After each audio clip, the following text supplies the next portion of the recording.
terus baca kitab ini insya-Allah sampai habis untuk kita mendalami kitab ni dan banyak mutiara ilmu yang kita akan dapat daripada kitab sebegini, dan para ulama membacanya dan mempelajari kitab ni. Antara kitab yang masyhur zaman berzaman dibaca oleh para ulama berkaitan dengan adab, karya Imam Agung Imam Al-Bukhari. Baik, kita lihat kitab kita ini dimulakan oleh Imam Al-Bukhari dengan Bismillahirrahmanirrahim, kemudian terus bab. Ini macam beliau buat dalam kitab beliau Sahih Bukhari. Jadi imam-imam hadis mereka suka memulakannya dengan bismillah dan terus kepada hadis. Kalau kita tengok banyak kitab hadis begitu. Kenapa? Sebagian ulama mengatakan disebabkan mereka ingin mendahulukan kalam Nabi sallallahu alaihi wasallam. Mereka tidak letak muqaddimah. Kecuali jarang sangat ulama buat muqaddimah, tapi kebiasaannya ulama-ulama hadis dia akan bawa Bismillahirrahmanirrahim, bab apa ataupun kitab apa, bab apa, terus hadis. Sebab dia nak mempraktikkan mendahulukan kalam Nabi sallallahu alaihi wasallam. Dia kadang-kadang kita bila kita buat buku, saya tak banyak buat buku lah, ada sikit buku. Kadang-kadang kita ke arah nak buat muqaddimah tu, nak cerita macam-macam. Akhirnya buku kita jadi muqaddimah yang panjang lebar. Manakala hadis pula ialah kalam Nabi sallallahu alaihi wasallam. Jadi Imam Al-Bukhari buat kitab ni, bawah kitab ataupun tajuk besarnya adab. Bawah ni ada bab, dan bawah bab itu ada hadis. Jadi ini dipanggil susunan Imam Al-Bukhari. Bab yang pertama ialah bab qaulihi ta'ala wasaynal insana biwalidayhi husna. Ini ayat Al-Quran Al-Karim. Beliau menjadikannya sebagai bab, iaitu Allah SWT telah berpesan kepada manusia agar berlaku baik kepada kedua ibu dan ayah. Jadi dia bawa hadis yang pertama, dan kalau kita baca Sahih Bukhari kitab adab, ada hadisnya juga sebagai hadis yang awal. Disebut di sini akhbarana Abu Nasr bin Ahmad bin Muhammad bin Hasan bin Hamid bin Harun. So ini adalah kitab ini kitab dibawa sanad kitab ini. Saya guna cetakan bagi sahabat-sahabat yang tahu kitab-kitab Arab, saya guna cetakan tahqiq Muhammad Fuad Abdul Baqi. Dia bawa sanad yang panjang sampai Imam Bukhari. Kata Imam Bukhari, haddatsana, ini hadis yang pertama, haddatsana Abdul Walid qala haddatsana Syu'bah qala Al-Walid bin Aizar akhbarani qala sami'tu Aba Amr Asy-Syaibani yaqulu haddatsana sahibu hadhihi ad-dar wa awma bi yadihi ila dari Abdullah. Sampai kepada Abu Amr Asy-Syaibani, dia kata telah memberitahu kepadaku orang yang memiliki rumah ini, dia tunjuk ke rumah Abdullah. Jadi dalam kitab-kitab hadis biasanya bila sebut Abdullah, maksudnya Abdullah bin Mas'ud, sebab sahabat Nabi ada ramai. Jadi sebagai ulama bila menghuraikan kitab ni, dia kata Imam Al-Bukhari dan imam lain bila sebut Abdullah, maksudnya Abdullah bin Mas'ud, sahabat Nabi yang terkenal, yang alim dalam Al-Quran Al-Karim, yang bila mana pergi ke mana-mana, Rasulullah pergi ke mana-mana, dia akan bawa selipar, dia akan bawa barang Nabi sallallahu alaihi wasallam. Dan dia pernah menyebut bahawa dia boleh masuk jumpa Nabi bila-bila masa. Sayang Nabi dekat dia. Dan Nabi pesan kepada sahabat, Nabi iklankan, Nabi kata, siapa yang nak baca Quran seperti diturunkan, bacalah seperti bacaan Ibnu Mas'ud, yang digelar Ibnu Ummi Abd, itu Ibnu Mas'ud lah. Jadi dia terkenal dalam banyak benda, walaupun dia tubuhnya agak kecil dan dia dilihat sebagai biasa, tapi dia ambil Al-Quran daripada Nabi sallallahu alaihi wasallam secara terus sebagaimana sahabat lain, dan dia senior di kalangan para sahabat. Dia kata, aku pernah bertanya Nabi sallallahu alaihi wasallam. Jadi Abu Amr Asy-Syaibani tadi dengar daripada Abdullah. So Imam Al-Bukhari sebenarnya kita sudah maklum ialah imam hadis di kurung ketiga, kitab di kurung ketiga, dan sebelumnya dan selepasnya pada waktu itu perlu ada sanad, perlu ada daripada mana diambil hadis tersebut. Ini dipanggil benda yang wajib ada dalam buku di zaman itu. Jadi bila kita tengok buku Imam Nawawi pula, seperti buku Riyadhus Shalihin, seperti buku Azkar, seperti buku Hadis 40, dia tak ada sanad, dia terus kepada sahabat. Jadi itu penulisan di zaman Imam Nawawi di kurun ke-7 yang ke belakang. Jadi para ulama dulu menjaga, cara mereka menjaga hadis adalah sebegini. Tapi bila zaman lepas tu dah terjaga semuanya, maka ulama memudah cara dan meringkaskan. Betul Imam Nawawi bila dia buat kitab dia kata, aku meringkaskan untuk memudahkan. Tapi Imam Bukhari zaman tersebut dia mesti ada, wajib ada. Jadi sanad yang dimasukkan dalam hadis tu ialah kita panggil sebagai bukti dari mana datangnya hadis tersebut. Di zaman itu kena. Sebab itu kita baca kitab dia dipanjang, nama orang. Jadi setengah orang dia tak nak baca nama-nama ni, dia terus kepada hadis. Kita kata bahawa kitab ini dikarang oleh imam di zaman itu. Maka tanggungjawab kita ialah untuk menjaga keaslian kitab ni. Dicetak seperti yang ditulis. Itu maksud dia. Sebab tu bila ada orang, untuk makluman kepada yang belum tahu, ramai yang dah tahu rasanya, bahawa kitab ni telah dicetak dan dibahagi dua oleh sebahagian pengkaji zaman moden. Dia bahagi sahih, adab mufrad, dhaif, adab mufrad. Jadi pertama sekali, benda tu tak pernah dibuat oleh ulama sebelum tu. Yang kedua, perbuatan tu ialah memberi gambaran yang tak betul pada kitab asal. Sebab tu saya pernah tanya salah seorang guru saya, Syekh Abdullah bin Salih Al-Ubaid daripada Arab Saudi. Dia kata, apa perasaan kamu wahai Adlan kalau buku kamu orang bahagi dua? Terus sekarang ni trend beberapa pengkaji negara Arab buat macam ni, ini benda yang tak betul, dia kata. Saya tanya dia, betul ke Syekh buat macam tu? Bahagi sahih, dhaif, bahagi dua. Dia kata, tak pernah dibuat oleh para ulama zaman berzaman. Hanya dibuat oleh orang zaman sekarang. Dan menyebabkan orang akan salah anggap buku tersebut. Kitab Sunan, Majah, Tirmizi semua dibahagi dua. Kitab Muwatta Malik dibahagi dua. Seolah-olah kitab ni tak sesuai disebarkan, melainkan kena tapis dulu. So penapisan di zaman moden ni adalah benda yang kita perlu hati-hati. Ia nampak cantik, tapi di sebalik itu ada kesilapan, iaitu kita buat silap memisahkan buku yang asal yang ulama tulis. Baik, dia kata di sini bahawa Abdullah bin Mas'ud kata, sa'altu Nabiyya sallallahu alaihi wasallam ayyul amali ahabbu ila Allah azza wajal. Aku bertanya Nabi sallallahu alaihi wasallam, mana satu amalan yang Allah paling kasih. Jadi soalan sebegini banyak ditanya oleh para sahabat kepada baginda sallallahu alaihi wasallam, dan jawapan baginda kadang-kadang lain-lain. Maka sebagai ulama kata jawapan tu mengikut yang bertanya, kan, mengikut yang bertanya. Macam juga sahabat Nabi pernah minta Nabi pesan kepada Rasulullah, bagi satu pesanan. Apa Nabi nak pesan? Ini Nabi pesan lain, yang kedua Nabi pesan lain. Dan di antara pesanan yang masyhur yang kita terkenal dalam kitab-kitab ialah hadis la taghdab, jangan marah. Bila kita cari balik, ulama-ulama dah cari, terdapat 4 atau 5 orang sahabat yang Nabi pesan la taghdab. Dalam hadis 40 Imam Nawawi disebut satu, iaitu hadis Abu Hurairah, kata ada seorang lelaki datang. Tapi dalam beberapa kitab lain, para ulama mencari, mendapati beberapa orang Nabi pesan la taghdab, jangan marah. Sebab dia ni kelemahan daripada situ. Pada dia bila dia marah, habis. Maka ada pula sahabat lain Nabi minta, dia minta Nabi pesan, Nabi pesan yang lain. Seperti dalam kitab 40 juga hadis Sufyan Al-Thaqafi, Nabi pesan kepada dia, qul amantu billahi thumma istaqim. Katalah kamu beriman kepada Allah dan istiqamahlah.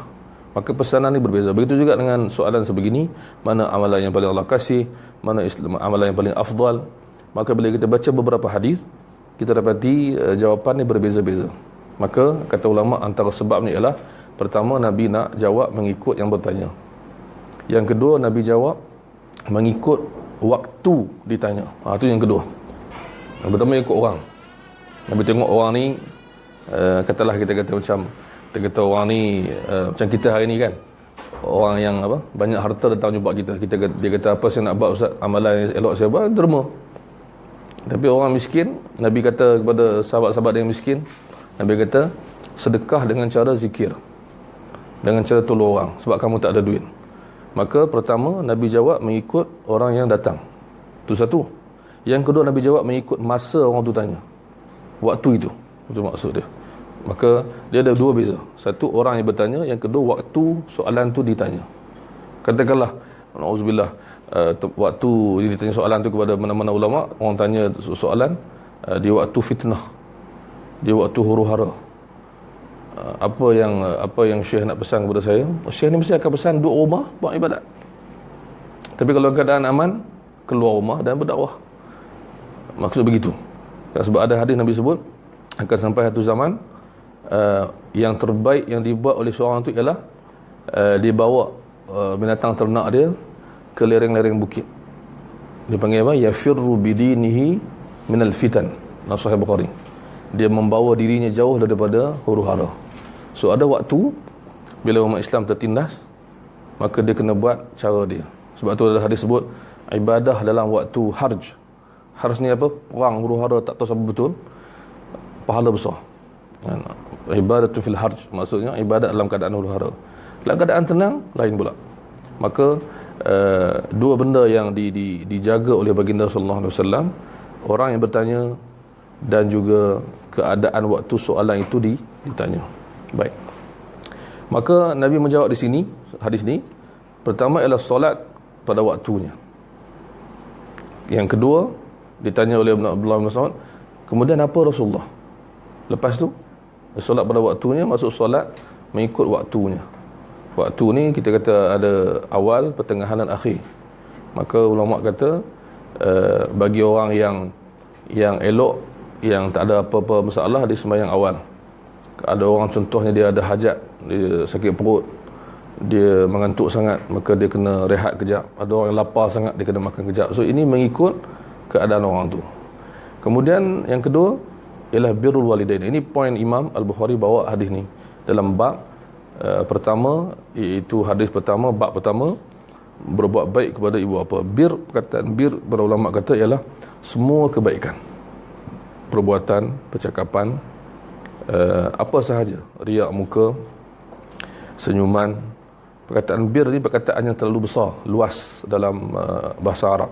Apa sahaja kebaikan yang kita boleh bagi kepada orang lain. Al-walidain ialah kedua ibu dan ayah. Jadi di sini solat merujuk kepada individu dia dengan Allah SWT. Kemudian yang kedua merujuk dia dengan orang lain. Maka pertama ialah ibu dan ayah. Tapi persoalan yang ketiga, Nabi sebut, lepas Mas'ud tanya, lepas tu apa Rasulullah? Nabi kata jihad. Jadi setengah orang ditanya, kenapa Ustaz? Jihad bukankah dia besar? Bukankah jihad ni yang mempertahankan Islam? Kenapa dia duduk nombor 3? Jadi kata ulama, sebahagian jawapannya ialah apa? Di waktu itu, di waktu soalan itu ditanya, belum perlu jihad lagi. Itu maksud dia. Itu satu. Yang kedua, kata ulama, antara jihad dengan berbuat baik ibu ayah dan solat 5 waktu, mana yang lebih kerap berlaku? Yang awal dan yang kedua. Jihad berlaku bila ada masa tertentu, dan jihad dibuat oleh orang yang mampu saja. Tapi solat 5 waktu semua orang, budak ayah semua orang. Maka ia elok didahulukan dari segi boleh dibuat setiap masa, setiap orang. Itu maksudnya. Jihad pula boleh dibuat oleh kalau pemimpin isytihar jihad, pemimpin Islam. Yang kedua kalau dia mampu jihad. Jadi keseluruhannya amalan pertama dan kedua dan ketiga mengikut turutan yang selalu dan kerap boleh dibuat. Itu maksudnya. Itu ulama uraikan. Macam setengah orang dia kata kenapa ni dibelakangkan dan didahulukan. Ini ada sebab-sebab musabab. Dan sebagai ulama mengatakan bahawa sudah pasti orang yang menjaga solat 5 waktu dan menjaga budak ayah, dia boleh jihad. Itu maksudnya. Kerana apa? Perbuat baik budak ayah juga jihad. Kita akan jumpa lagi hadis nanti. Nabi sebut kepada seorang lelaki yang datang nak minta jihad, Nabi kata apa? Mak ayah ada lagi? Ada. Maka Nabi kata fafihima fajahid, berjihadlah pada mereka. Maksud berjihad, jaga mereka. So jihad juga, solat jihad juga, sebab nak bangun, nak tunaikan satu perjuangan. Maka kata ulama, turutan pertama dan kedua membawa kepada kemampuan yang ketiga. Itu maksudnya. Wallahu a'lam. Kemudian kata masuk lagi, haddatsani bihinna, Nabi beritahu aku benda ni. Walau istazattuhu lazadani, kalau aku tanya lagi, Nabi akan tambah lagi. Ini menunjukkan beberapa maksud. Antaranya ialah rapatnya dia dengan Nabi sallallahu alaihi wasallam. Nabi jawab dan jawab, dan Nabi sallallahu alaihi wasallam bila ditanya tak pernah menolak. Bila diminta tak pernah menolak. Pada orang panggil apa? Pada sedekah, pada hadiah atau pada percakapan. Jadi Mas'ud nak beritahu, kata aku ni dengan Nabi baik, dan Nabi pun baik. Kalau aku tanya lagi, Nabi akan jawab lagi. So itu menunjuk akhlak Nabi sallallahu alaihi wasallam. Dan Nabi cukup sayang pada Allah masuk, Nabi puji dia dan sebagainya. Baik. Hadis yang kedua ialah hadis kata Imam Al-Bukhari, hadatsana Adam ni guru dia, Adam bin Abi Iyas. Qala hadza Syu'bah dari jumpa dari hadatsana Ya'la bin Atha an abihi an Abdullah bin Umar. So kita jumpa sahabat nama Abdullah bin Umar, anak Sayyidina Umar. Ini sahabat yang terkenal, anak Sayyidina Umar, terkenal dengan ibadahnya, dan dia pemuda di zaman Nabi sallallahu alaihi wasallam. Nabi puji dia, Nabi pernah puji dia sebab dia pun adik ipar Nabi, sebab Nabi kahwin dengan Hafsah, kakak dia. Nabi pernah puji. So boleh puji seseorang yang kita yakin dia tak riak, kita boleh puji dia. Nabi puji Abdullah bin Umar kepada Hafsah. Nabi kata apa? Abdullah bin Umar ni orang yang soleh, kalaulah dia jaga tahajud. Nabi kata. So makna lepas tu Abdullah bin Umar tahu benda tu. Dia dengar kakak dia cakap, dia kata sejak hari itu aku tak pernah tinggal tahajud. Sebab Nabi sallallahu alaihi wasallam kata para ulama, dia tune sahabat dia. Yang mana yang lebih macam berat sangat, maka dia ringankan. Ada sahabat dia yang semangat macam Abdullah bin Amr bin As, dia sampai ke tahap tak peduli. Sampai satu ketika tu dia tak peduli dah hal-hal dunia. Dia puasa siang hari, malam qiyamul lail. Puasa siang hari, malam qiyamul lail. Kemudian Salman tegur dia, kemudian sahabat Nabi tegur dia, dan Nabi pun setuju. Kena kurang sikit, ada setiap benda kena ada hak dia. Itu yang lebih. Yang Allah Muhammad dia okey, tapi tahajud kurang. Maka Nabi kata up sikit. Maka itu dipanggil tugas seorang yang ulama kata seorang guru. Dia bukan setengah orang kata kita kena buat sikit-sikit, kan? Jadi ambil salah faham hadis yang Nabi kata sebaik-baik amalan yang sikit dan berterusan. So kita ambil sikit tu, kan? So bila ada orang beritahu kita saya baca Quran satu hari satu juzuk, kita baca banyak sangat tu, kurang sikit. Bukan tu, kita kata alhamdulillah, tambah lagi. Itu maksud dia. Itu mana berterusan tu kita point kita. Kemudian Allah bin Umar ni dia berkata di sini, ni kata-kata dia. Cuba tengok. Hadis yang kedua ni adalah kata-kata Allah bin Umar. Tapi kata-kata dia ni adalah riwayat yang lain menunjukkan Nabi juga berkata begitu. Maksudnya apa kita nak faham sekarang? Kadang-kadang kata-kata sahabat tu ialah kata-kata Nabi sallallahu alaihi wasallam. Cuma bila dia bercakap tu macam kita lah, kita bercakap kan. Kita cakap dekat mungkin dekat anak kita, dekat kawan ke, kita cakap ayat Quran. Tapi kita tak kata firman Allah. Kan? Kita kata tak boleh buat macam tu kan, benda tu ataupun tak boleh, ataupun sedekah kan digandakan. So kita sebut Al-Quran tapi kita tak sebut ayat. Maka ini hadis pun sama. Sebab tu bila ulama cari balik kata-kata sahabat, ada yang ditemui sama macamlah hadis. Macam mana ni? Kata-kata Allah bin Umar, ridha Rabbi fi ridhal walid. Ridha Allah itu terletak pada ridha ayah. Ayah ni merangkumi ibu sekali. Wa sakhatur Rabbi fi sakhatil walid. Dan kemurkaan Allah bergantung ataupun berada pada kemurkaan ibu dan ayah. Terdapat riwayat lain yang menyebut al-walidain, dua ibu dan ayah. Maka ni dipanggil sekadar menyebutnya sahaja. Jadi apa maksud kata-kata ni? Kata-kata ni maksudnya ialah kata ulama, selagi mana ia dibolehkan, maka selagi mana perintah ibu dan ayah tu dibolehkan syarak, diharuskan, dibenarkan, maka itulah, disitulah keredaan Allah SWT. Selagi mana dibenarkan, maka had dia, kata ulama, ialah benda yang terang-terang tak boleh, barulah berhenti. Itu maksud dia, macam kita semua tahu. Dan ada ulama kata lagi, benda yang tak pasti pun dikira ikut mak ayah juga. Jadi kalau kita yakin benda ni memang tak boleh, so kita cakap elok lah, tak boleh. Maka sebesar itu kita panggil Allah SWT berikan kepada ibu dan ayah. Dan ini bertepatan dengan hadis yang lain yang menyebut bahawa rugilah orang yang ibu dan ayah masih hidup tapi dia tak boleh masuk syurga. Maksudnya apa? Sebab depan mata dia peluang.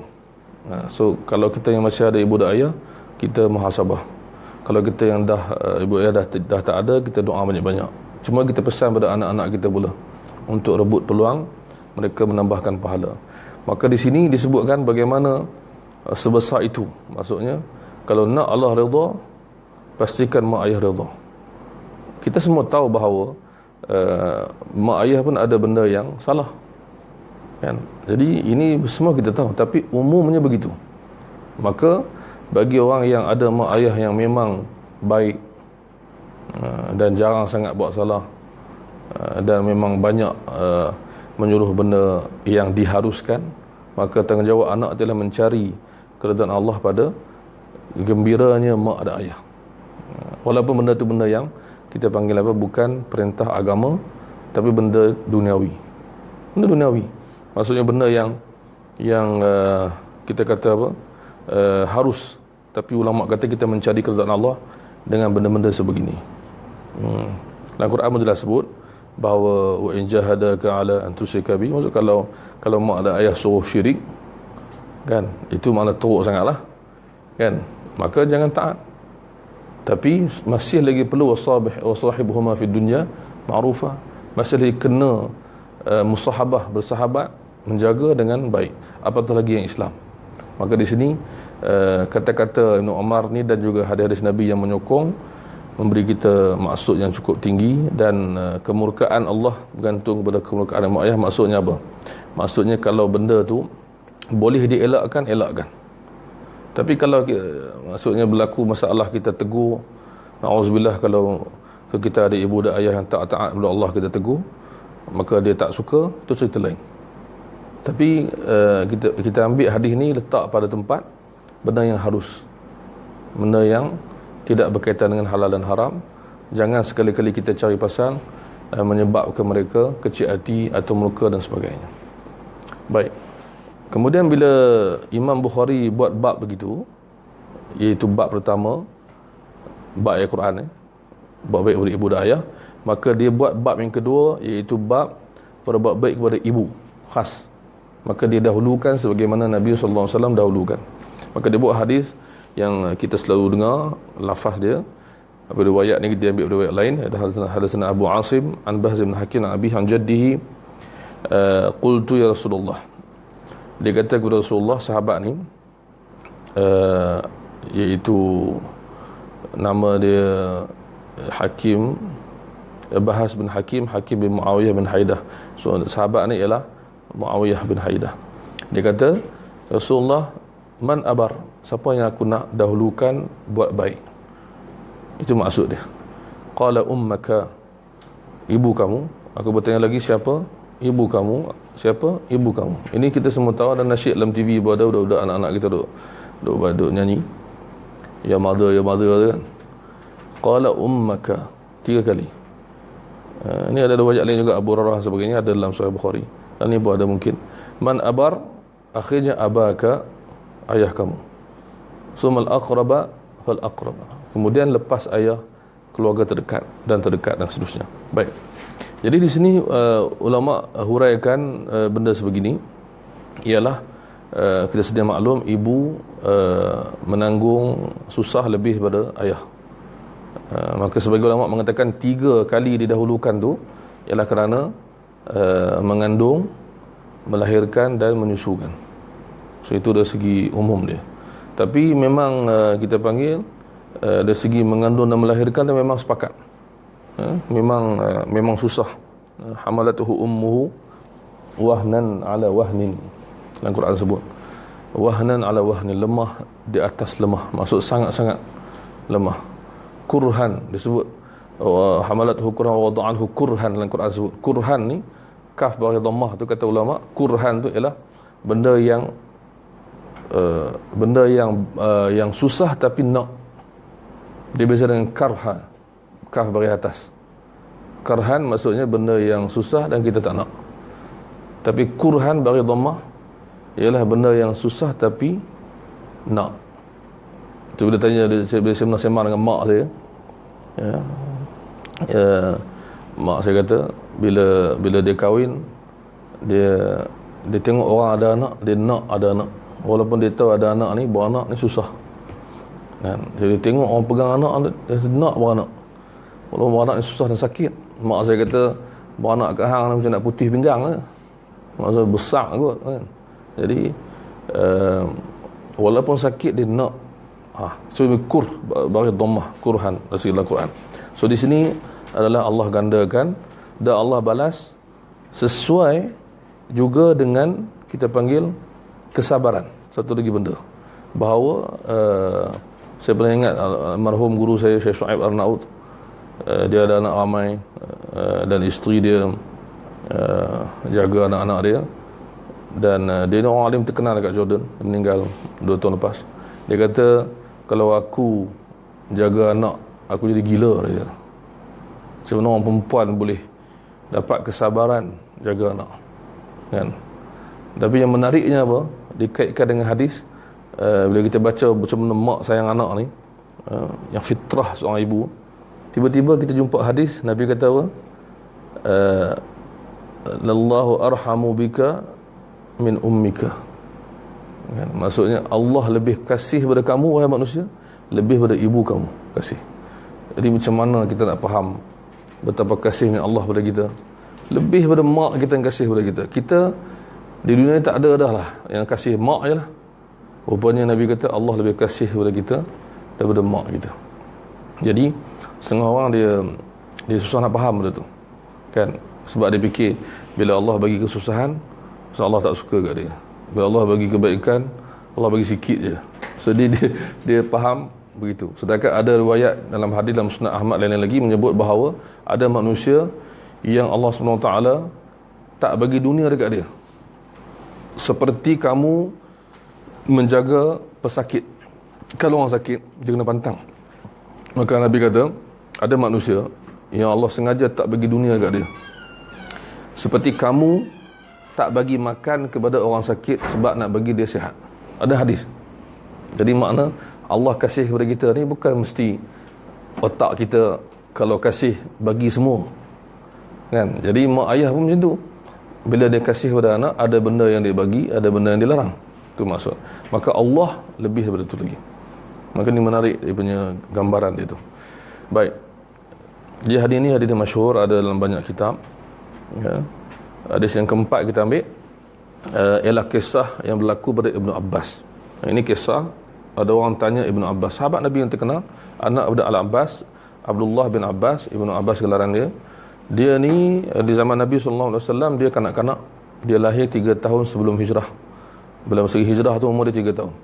Maka bila Nabi wafat umur dia 13, lebih kurang 13 tahun. Maka dia kanak-kanak dan dia ada bertalian dengan Nabi SAW dari segi sepupu, dan dia juga anak saudara kepada Maimunah, salah seorang isteri Nabi. Maka dia juga anak saudara. Sebab tu dia datang rumah Nabi, tengok Nabi semayang, tidur rumah Nabi, dan Nabi selalu jumpa dia dan sebagainya. Dan dia Nabi pesan begitu dan ini, wahai anak, wahai anak. Ibnu Abbas kata ini kisah ni, kata Imam Bukhari, hadatsana Sa'id bin Maryam qala akhbarana Muhammad bin Ja'far bin Abi Katsir qala akhbarani Zaid bin Aslam an Atha bin Yasar an Ibn Abbas. Kisah berlaku zaman Ibn Abbas, annahu atahu rajulun faqala inni khatabtu imra'atan fa abat an tankihani. Wahai Ibn Abbas, satu masa dahulu aku pernah meminang seorang perempuan. Ni lelaki jumpa Ibn Abbas dan dia tak mau. Wa khatabaha ghairi fa ahabbat an tankihu. Orang lain minang, dia terima. Ini dipanggil marah, termasuk cemburu, termasuk dengki, pakej kan, serabut marah ni. Maka dia kata faghirtu 'alaiha, aku cemburu, aku dengki, aku tak boleh terima. Faqataltuha, aku bunuh perempuan tu. Dia tak bunuh lelaki tu, bunuh perempuan tu. Jadi ni kejadian yang dah berlaku, yang tak tahu bila berlaku, Allahu a'lam. Soalan Ibn Abbas ni ialah fahal li min taubah, bolehkah aku bertaubat? Taubat aku ni Allah terima ke tak? Satu masa lalu aku pernah buat macam ni punya dosa, adakah Allah terima taubat aku? Soalan yang datang daripada hati yang nak bertaubat.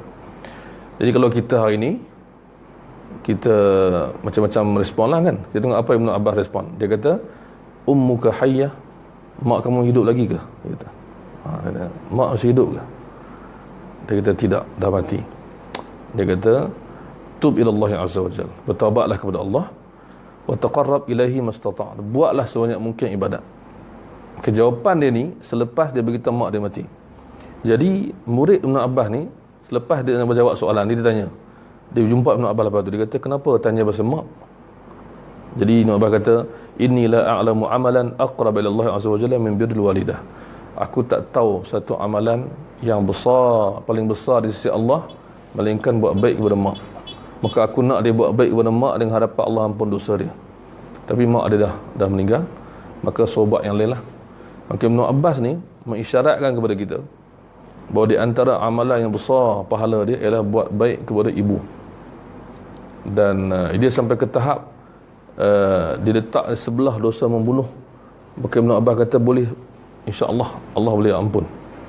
Maksudnya kita tahu taubat yang nasuha tu, taubat yang bersih tu, yang suci tu boleh ampun. Tapi ibadah apa nak bagi? Cadangan ibadah. Maka Ibn Abbas kata mak hidup lagi, tak, mak dah mati, tak apa, taubatlah, buat amalan. Kalau mak hidup, aku nak suruh dia buat baik kepada mak dia, insya-Allah Allah ampun dosa dia. Sampai macam tu sekali. Dan kita hari ni na'udzubillah tak ada sampai bunuh orang. Maka kita ada peluang besar untuk cari kebaikan di situ. Ini adalah kata-kata Ibn Abbas. Dia ambil daripada mana? Ambil daripada hadis Nabi yang kita baca dan kita akan baca. Kemudian barulah dia bawa bab ketiga, bab berbuat baik kepada ayah. Imam Bukhari berkata, hadatsana Sulaiman bin Harbin qala lana Wahib bin Khalid an Shubrumah annahu qala sami'tu Abu Zur'ah an Abi Hurairah. Abu Zur'ah ni bukan Abu Zur'ah Razi, ulama yang terkenal tu. Abu Zur'ah ni adalah tabi'in. An Abi Hurairah, dia daripada Abu Hurairah. Ada ramai nama Abu Zur'ah. Qala qila ya Rasulullah man abar? Qala ummaka. Ni sama juga, tapi Imam Bukhari cuba tengok dia tanyakan siapa aku nak buat baik, ibu 3 kali, kemudian ayah. So kita mungkin boleh tanya, mungkin kita terfikirlah hati, tadi dia dah bawa hadis nombor 3, sekarang dia buat hadis yang lebih kurang sama pada hadis nombor 5. So jawapan dia ialah imam-imam besar ni dia buat buku, kita kena faham cara dia buat buku, bukan dia kena ikut kita kan. Macam ada seorang pemegang PhD hadis zaman sekarang ni, dia kata dalam satu seminar, dia kata kalau saya jadi Bukhari, saya ubah kitab Bukhari. Kalau saya jadi Bukhari, saya ubah kitab. Dah hang bukan Bukhari. Patutnya kita faham cara imam buat kitab. Dia imam, dia besar. Bukan kita kata, kenapa Imam Bukhari buat sini? Kan elok kalau dia ringkaskan. Kan elok kalau... Ini kita. Siapa kita? Kan? Jadi Imam Bukhari dah buat kitab dia, dah diakui oleh murid dan guru dan sahabat dia ribuan tahun. Datang-datang kita hari ni, kalau saya tukar. So kita kata alhamdulillah engkau bukan Bukhari, tak boleh tukar. Dalam hal ni saya nak kongsi satu benda, sama dalam Sahih Bukhari, sama dalam kitab ni, dan sama dalam ramai ulama, iaitu pengulangan hadis yang maknanya sama dengan cara yang berbeza. Imam Al-Bukhari dia nak bawa tajuk dalam kitab dia ni, tajuk lain-lain. Tadi tajuk apa? Berbuat baik kepada ibu. Dia buat hadis tu, hadis daripada Bahas bin Hakim, daripada ayah, daripada datuk dia, bawa 3 kali ibu, bawa ayah. Dalam hadis nombor 5 dia nak bawa bab buat baik kepada ayah. So tajuk dah berbeza. Itu satu. Yang kedua, dia bawa hadis daripada riwayat Abu Hurairah kali ni. So dia panggil apa? Seni bawa hadis tu, susun hadis. Seni dia apa? Tadi dia bawa hadis Muawiyah bin Haidah, sekarang dia bawa Abu Hurairah. Itu Imam Bukhari. Dia kata Imam Ibn Hajar, susah nak jumpa Bukhari ulang hadis sebiji, susah. Walaupun kadang-kadang ada, tapi susah. Dia akan ulang dengan cara yang pelbagai. Dan dia ambil pada guru yang berlainan. Kalau hadis nombor 3 tadi, dia ambil pada guru nama apa? Abu Asim An-Nabil. Yang ni dia ambil pada Sulaiman bin Harb. Jadi makna dia pelbagaikan manfaat. Sebab tu orang yang baca kitab Bukhari dan faham cara disusun akan kata Masya Allah, hebatnya Bukhari. Orang yang tak faham, kitab ni panjang sangat lah, ringkas sikit boleh tak? Kitab ni begitu begini. Tak, walaupun ringkas tu bagus, tapi kita tak boleh nak kata ringkasan tu lebih baik daripada asal. Saya pernah sekali beritahu dekat guru saya kata dekat dia, saya alhamdulillah Syekh, saya ajar Sahih Bukhari di masjid. Pada alhamdulillah. Betul, saya kata dia, saya ajar ringkasan Bukhari, mukhtasar, mukhtasar Imam Zabidi. Betul, dia kata apa? Adlan, dia kata ringkasan ni tak bagus, aja kita asal lagi bagus. Dia faham tu kan. Kita nak ajar ringkasan, nak bagi mudah, sebab Bukhari yang asal dekat-dekat 8,000 hadis, ringkasan 2,000 je, tu pun tak habis-habis juga kan. So dia kata kat saya, dia sambil senyum lah, dia gurau, dia kata, Adlan, apa-apa kitab pun kalau diringkaskan, kita asal lagi baik. Dia kata itu kaedah dia kan, mana itu asal. Bila ringkas ni adalah dia panggil macam orang kata apa, kita terpaksa ajar lah sebab masyarakat sekarang nak ringkas. Baik, maka hadis ni adalah makna sama macam hadis nombor 3 tadi, tapi Imam Bukhari bawa untuk bab menyatakan ayah pula. Makna ayah bukanlah dipinggirkan, tapi diletakkan pada tempat dia. Kata ulama, ayah ni dihormati, tapi ibu ni diberi pemberian. Itu kata setengah ulama. Ayah ni dihormati, maksudnya hak untuk hormat ni, untuk respect ni tinggi pada ayah. Tapi ibu apa pula? Ibu ni kita beri apa dia nak, kita beri pemberian, maka kita lebihkan. Itu kata ulama yang menyatakan bahawa ibu dan ayah tu dua-dua dihormati cara berbeza, maka ibu ni diberikan pemberian. Dia ke arah itu. Jadi mungkin tak tahulah, mungkin orang lelaki dia pun tak suka juga dia bagi hadiah-hadiah ni, dia nak orang respect dia lah, cukup kan.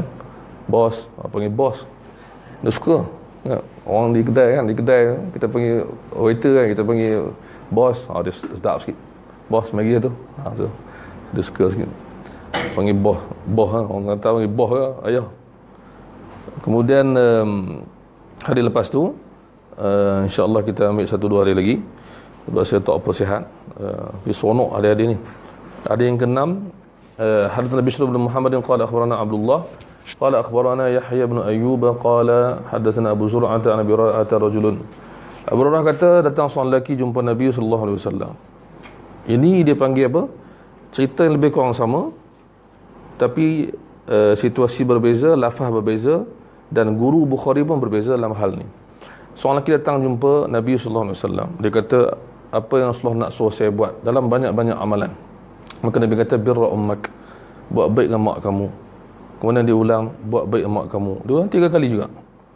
Jadi yang keempat baru Nabi kata, yang keempat Nabi kata ummak juga. Yang kelima bawa ayah. So ini Imam Bukhari bawa hadis ni kerana dia ada lafaz yang berbeza sikit.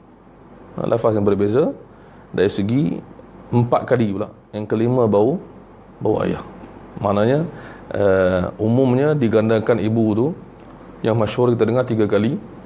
4 pun ada, menunjukkan penting. Yang kelima baru datang ayah. Dan tidak mengurangkan ayah, sebab Nabi masih mengatakan berbuat baiklah kepada ayah.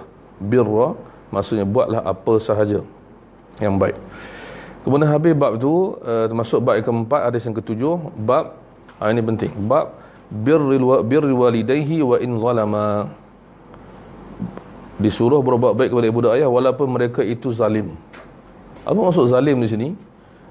Zalim ada banyak maksud. Kata ulama, zalim diri sendiri, iaitu buat kesalahan peribadi. Yang kedua, zalim pada anak dia, dari segi bukanlah zalim dera anak, tapi zalim macam dia mak dan ayah ni, anak dia rasa tersinggung, anak dia rasa tak dapat apa yang sepatutnya. Jadi bukan maksud mak ayah ni dibenarkan zalim. Ini cerita kita ialah pada kebaikan anak tu. Kalau soal ayah, ada hadis-hadis lain yang menyuruh ayah dan ibu ni adil. Tapi yang ni, bab ni ialah ulama nak ambil sebab ada lafaz hadis ni yang menyuruh buat baik walaupun mak ayah buat orang kata apa, zalim dari segi tak sepatutnya kepada anak.